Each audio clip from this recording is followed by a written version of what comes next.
28 লাখ টাকা পেমেন্ট করছেন, কিন্তু আপনি 28 লাখ টাকা পেমেন্ট করে কি আপনি এখানে ঢুকতে পারেন? এবং এছাড়া উনি বলছে যে 1 মাস পরে চুক্তি বাতিল করার জন্য এবং আপনার যে 28 লাখ টাকা প্লাস ব্যাংকের সুদ টাকাটা আপনাকে পরিশোধ করবে। আপনারা তো বানা চুক্তি রেস্ট্রিক্ট না আনরেজিস্টার্ড, আনরেজিস্টার্ড বানা চুক্তি তো আপনি এভাবে দখল করতে পারেন। 78 লক্ষ টাকা বিক্রি হয়েছে জায়গাটা, আমি ব্যাংকের দানা ফেনা দেওয়ার জন্য মুক্ত হইতে জন্যে। তারপরে আমি ব্যাংকের এগুলো গুছাই আনছি, দেশের প্রেক্ষাপটের কারণে এটা ফিসে চলে গেছে। এরপরে এরে ডাকি বললাম, ভাই তোমার টাকাটা তুমি নিয়ে যাও, ব্যাংকের প্রফিট সহ টাকা দিয়ে দিমু। এই টাকা না নিয়ে বিভিন্নভাবে আমার হয়রানি করছে, বিভিন্ন জায়গাতে গেছে। এরপরে আজকে ধরেন 1-150 লোক নিয়ে সন্ত্রাসী নিয়ে আমার জায়গা দখল করছে, আমার ঘরে ঢুকে গেছে, আমার 500 কোটি টাকার মাল লুট করে নিয়ে গেছে। গত পরশুদিন আমার ঘর ডাকাতি করছে গেঞ্জিয়াড়া রোড টিন কাটায়, এই সন্ত্রাসী দিয়ে আমার এখান থেকে 2-2.5 কোটি টাকার মাল নিয়ে গেছে। না, এই টাকগুলো আমার বিভিন্ন জায়গা থেকে টাক নিয়ে আসে, টাকা নিয়ে জবরদখল করছে, মারপিট করছে, আমার সব মালামাল নিয়ে গেছে, গাড়িতে নিয়ে গেছে, গাড়ি আনি আবার এখানে রাখছে। ওয়ালটন আবারও মিলিনিয়ার অফারে ওয়ালটন ফ্রিজ কিনে আপনিও হয়ে যেতে পারেন মিলিয়নিয়ার। মিলিনিয়ার ছড়াছড়ি দেশ জুড়ে, এটা শুধু ওয়ালটনই পারে।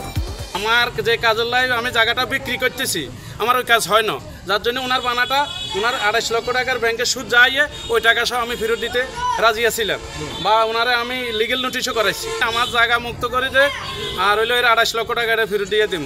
এটা আমার টাকা অনেকে আছে, এটা খালি এটা না, আরও মর্টগেজ আছে এটার লগে জড়িত।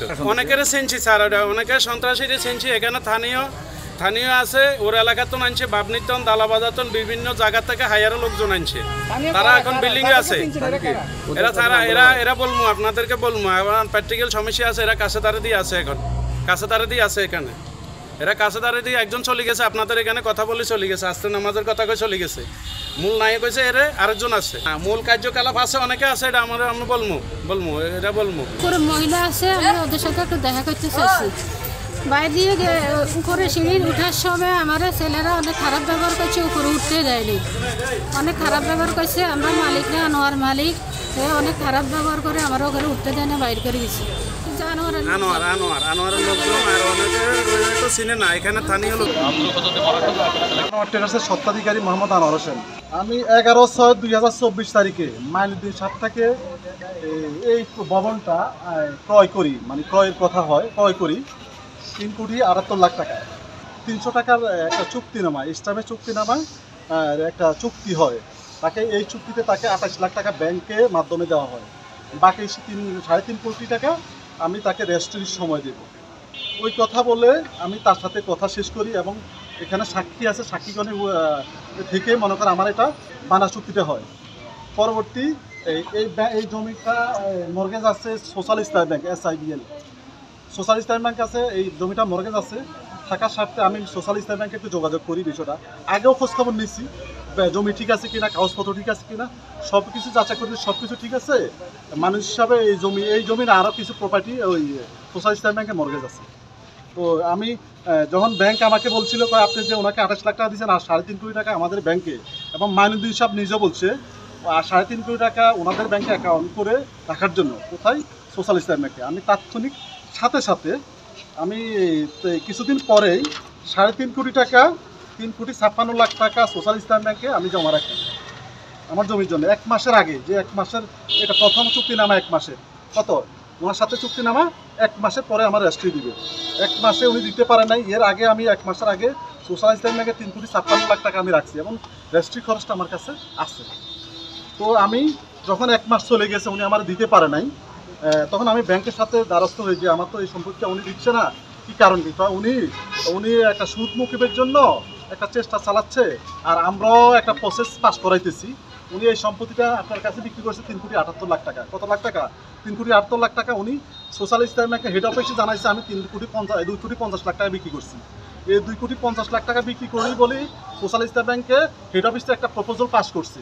এই প্রপোজালটা যখন হেড অফিস সোশ্যাল ইসলামী ব্যাংকে আসছে, উনি এই মর্মে আমাকে রেজিস্ট্রি দেওয়ার কথা, পরবর্তী উনি আবার এটা থেকে সরে গেছে। এই মর্ম উনি ওই ব্যাংকটাও অ্যাভয়েড করছে, এই 2.5 কোটি টাকা উনি আর মনে করেন দিবে না।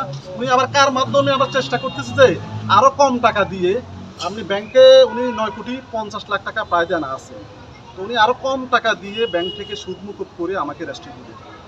এই কথার আলোকে আবার ওই মাস আরেকটা মাস সময় চলে গেছে।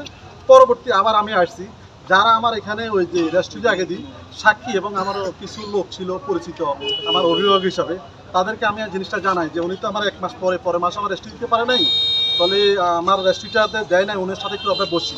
ওনার সাথে আমি আমার এই কুটুম বাড়িতে বসি, কুটুম বাড়িতে বসি রাকিব পাটোয়ারি এবং কি ওখানে হারুন ভাই, আমাদের স্বেচ্ছাসেবক দলে হারুন ভাই ছিল, আমাদের মনে করো লোকাল কমিশনার ওয়েলকাম সাইনিসের মালিক টিহু ভাই ছিল, আরও অনেকে মুক্তার ভাই আরও অনেকে ছিল। তো ওই বসায় উনি আবার আমার থেকে 3 মাস সময় নেয়, 3 মাস সময় নেয়, 3 মাসের আগেই রেস্টুরি দিবে, কিন্তু 3 মাসের ভিতরে সে রেস্টুরি দিতে পারে নাই। না পারার কারণে তাকে আমরা বলি, যত রকমও বলি, সে আবার বসতেও রাজি হয় নাই। পরবর্তীতে আমি যখন এই 3 মাসটা বাইরে রয়েছে, আমি এবারকার অভিযোগ আকারে সেনাবাহিনীর কাছে যাই। আমি কোথায় যাই? সেনাবাহিনীর কাছে আমি এই অভিযোগটা নিয়ে যাই, আমার এই প্রোভাইডটা ওনার কাছে এইভাবে আমার বায়না হয়েছে, উনি আমাকে সম্পত্তিটা রেস্ট্রি দিচ্ছে না, ব্যাংকে দিতে চাচ্ছে, উনি দিচ্ছে না। সেনাবাহিনী তখন প্রাথমিক অবস্থা আমাকে বললো, দেখেন আমাদের বর্তমানে প্রেক্ষাপটে আমরা বড় ধরনের পুরো জায়গা সম্পদ, টাকা পয়সার লেনদেন, আমাদের এই ধরনের অভিযোগ নেওয়া নিষেধ, আমরা নেব না। তো আমার এখানে আমার একটা খালতো ভাই, ওর নাম আব্দুল মতিন, ওর সেনাবাহিনী সৈনিক ছিল, ওকে সাথে নিয়ে গেছি। নেওয়ার পরে ওই সেনাবাহিনী মেজরের সাথে সে কথা বলছে, স্যার আমি ইনভলভ আছি ওই সম্পত্তির সাথে, আমার খালতো ভাই। তো ওর কথার কারণে সেনাবাহিনী আমলে নেওয়ার পরে আমার এই অভিযোগটা নেয়। 2 পাতা আমি রেভিনিউ স্টামে অভিযোগটা দাখিল করি। দাখিল করার পূর্বে ওনার সাথে আমরা বসা হয়, সেনাবাহিনী ওকে ডাকার পরে সেনাবাহিনী থেকে তিনি প্রথম 15 দিনকার সময় নেয়। 15 দিনের সময় পরে তাও দিতে পারে নাই। পরবর্তী আবার সেনাবাহিনী ডাকছে, উনি যাইতে আরও 15 দিন সময় লাগবে। আবার নেক্সট টাইম 15 দিন পরে বসার পরে সেনাবাহিনী থেকে উনি আবার 2.5 মাস সময় চাইছে, কিন্তু সেনাবাহিনী বা আমরা আবদার করি যে আমার তো অনেক সময় চলে গেছে, একটু কমাই দেন। তো 2 মাস সময় দিচ্ছি, 2 মাস সময়ের মধ্যে 25শে ডিসেম্বর 2024 ম্যাচ শেষ। সেনাবাহিনীর লাস্ট যে ডেটটা 25শে ডিসেম্বর 2024 ম্যাচ শেষ। এই মেয়াদও উনি সেনাবাহিনীর কাছে যাইতে পারে নাই, আমাকেও সম্পত্তিটা দেয় না। আমি সেনাবাহিনীর কাছে আবার যাওয়ার ফলে সেনাবাহিনী বলতেছে, দেখেন আমাদের তো এই যে বিষয়টা আমি যেটুকু করছি আপনার জন্য, আপনারা চেষ্টা করছি জিনিসটা সমঝোতার মাধ্যমে আপনাদেরকে সমাধান করার জন্য, যেহেতু আমরা চেষ্টা করছি, ও কোনোভাবে সমঝোতা দিতে আসে নাই, তাহলে আমরা আর পারবো না, আমরা এই ফাইলটা আপনার থানায় পাঠিয়ে দিই। থানায় এই ফাইলটা পাঠিয়ে দেওয়ার পরে থানা অভিযোগ আকারে আমি আবার একটা লিপিবদ্ধ করি অভিযোগ দিয়া। অভিযোগ নাম্বার হচ্ছে 914। সব কাগজপত্র জমা দিয়ে অভিযোগ করার পরে ওসি সাহেব তাকে নক করে, থানার মানে এসআই তাদের নক করে, আর একজনের আন্ডারে এটা গেছে। উনি নক করার পরে প্রথম উনি বলছে ঢাকা, পরবর্তী ওনারা যোগাযোগ করতে করতে ওনারা ফোন করলে উনি ঢাকা বলে, কিন্তু ওনারা ট্র্যাকিং দিয়ে আবার চেক করে চাইছে উনি বাঞ্ছানগরে আছে, কিন্তু ওনাদের সাথে ফল্ট বলছে। তাই আমি আমার কিছু সমন্বয়, আমার ছোটো ভাই ক্লাসমেট আত্মীয় স্বজন আছে, ওদেরকে আমি বিষয়টা জানাই। সমন্বয় করে আমার সাথে যাইয়া ওসি সাহেবের সাথে কথা বললে ওসি সাহেবের নেক্সট টাইম পরবর্তী আবার এটা পদক্ষেপ নেয়, তাকে পরের দিন ধরে নিয়ে আসে তার দোকান থেকে। ধরে নিয়ে আসার পরে ওসি সাহেব সহ আমরা সমন্বয়ক সহ বসি, কথা বললে উনি আমাদের থেকে সময় চায়। প্রথমত সময় চাইছে 4 দিনের, একটু বোঝা পড়ার জন্য, আমি একটু বোঝার জন্য আমাকে ওসি সাহেব 4 দিনের একটু সময় দেন। ওসি সাহেব বলতে 7 দিনের সময় দেওয়া যাবে না, আপনি যা বলবেন ডিসিশন এখনই দিতে হবে। তো এই রমজানের দিন থাকার সাথে 2টা বাজে তখন আমার আবার উনি একা ডিসিশন নিতে পারেন। আমার শেষ পর্যায়ে ওনার ছেলে ঢাকা আসছে, বউ ঢাকা আসছে, ওনারা আসবে একসাথে, ওনারা যেভাবে বলবে ওনাদের সাথে যোগাযোগ করে জিনিসটা উনি আমাকে মনে করেন চূড়াটা করবে। কিন্তু ওনারা এই কথা বলছে, আর আমিও আমার প্রোগ্রাম আছে, আমার দোকানে আমার একটা কন্ট্রাক্টর প্রোগ্রাম ছিল 150 লোকের, আমি চলে গেছি। ওর সাথে কথা বলছি, স্যার আমি তো একটু যাওয়া লাগে, আমার এইভাবে প্রোগ্রাম আছে, তো আমাকে যদি সময় দেয় আমি 8টার পরে আসতে পারি। ঠিক আছে আপনি চলে যান, ওরা তো ঢাকা থেকে আসতে সময় লাগবে। আমরা সমন্বয় সহকারে সবাই আমরা বেরোয় যাই। তা আমরা 8টার পরে যখন থানায় ঢুকি তখন ওসি সাহেব মনে করে শুনি যে ওনাকে ছেড়ে দিছি। কীভাবে ছেড়ে দিচ্ছেন ঠিক ভালো করে আমরা জানি না। পরবর্তী ওসি সাহেব বলতেছে, আপনি যে অভিযোগ আকারে দিচ্ছেন, আমরা অভিযোগের ভিত্তিতে ওনাকে আটকাইছি, কিন্তু আমাদের কাছে তো আপনি কোনো আইনত কোনো রকম ইয়ে করেন নাই, মামলা করেন নাই। আপনি এখন মামলা করেন, আমি কালকে ধরে আসবো। উনি আমার এই প্রপার্টি আমার আজকে দীর্ঘ 9 মাস আমি আমার 4 কোটি টাকা ব্যাংকে লক অবস্থা আছে। সোশ্যাল ইসলামী ব্যাংকে টাকা থাকলে বর্তমানে কি অবস্থা আপনারা সবাই জানেন। সোশ্যাল ইসলামী ব্যাংকে 3.5 কোটি টাকা তখন আমার লকে মানে আমার ছিল, যেহেতু আমি এই প্রপার্টিটা নিব আশায় সোশ্যাল ইসলাম ব্যাংকে টাকা রাখা হয়েছে, এই টাকাটা সোশ্যাল ইসলাম ব্যাংকে পাবে, তো সোশ্যাল ইসলামী ব্যাংকের কাছে জমিটা মর্গেজ এই কারণে। কিন্তু তখন আমার আমি আজকে 9 মাস ওই 3.5 কোটি আরও 50 লাখ টাকা আমি রেস্ট্রিক্ট বাবদ রাখছি। আমার 4 কোটি টাকা আজকে 9 মাস পড়ে আছে। আমি ব্যবসা করি, আমার বিজনেসের কারণে বিজনেসে 4 কোটি টাকা খাটাইতে পারি নাই। আমি অনেক লাঞ্ছনা অনেকের দুয়ারে গেছি, অনেকের কাছে গেছি, আপনাদের এটা দেখাইছি সিরিয়ালে। উনি হচ্ছে মনোমালী পূর্বে মাইনুদ্দিন ভাই, যার সম্পত্তি ছিল উনি। ওনার সাথে আমি কিছুদিন আগে কথা বলার আগে উনি আমার থেকে আবার কি একটা সময় চাইছে। সময় চাওয়ার ফলে ওনাকে, ভাই আপনি সময় আর কত নেবেন, আপনি আমাকে এক কাজ করেন, এখানে আমি যদি আরও সময় নিতে হয় আমাকে একটা দখল দেন। কয়েক কাজ করেন, এই সময়ের পরে আগামী 10 দিন পর 10 তারিখের পরে আমার এই মাসের 10 তারিখ উনি আমার মুখে বলছে এই 10 তারিখের পরে হয়ে যাবে, যদি না হয় আমি আপনার দখল দিয়ে দিলাম। দখল দিয়ে দিলাম বলছে, কিন্তু 10 তারিখের পরে যাই আমি এখন পর্যন্ত দখলে জানি না। আজকে আমি দখলটা নিলাম, ওনার আমাকে দখল দিতে বলছে। তো আমি আজকে এই জন্য আমি দখলে আসি।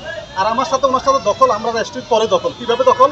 আমাদের যে চুক্তিনামার পূর্বে কথা ছিল যে আপনার জমি খালিকরণ ছাড়া আমরা চুক্তিনামা করবো না। তো ওই কথার আলোকে উনি যে ভিতরে ভাড়া দিয়েছিল ওটা খালি করছে। ওনার প্রপার্টি ভিতরে চেয়ার টেবিল কিছু আছে এটুকে। আমার জানা মতে এখন ব্যাংক 9 কোটি প্লাস পাবে। এই গভর্নমেন্টের এগেইনস্টে আরো সম্পত্তি নন রেজিস্টার, যেহেতু মনে কর ব্যাংক এখানে জমি মালিক ব্যাংকে, এটা কোনো আপনার রেজিস্টার হয় না।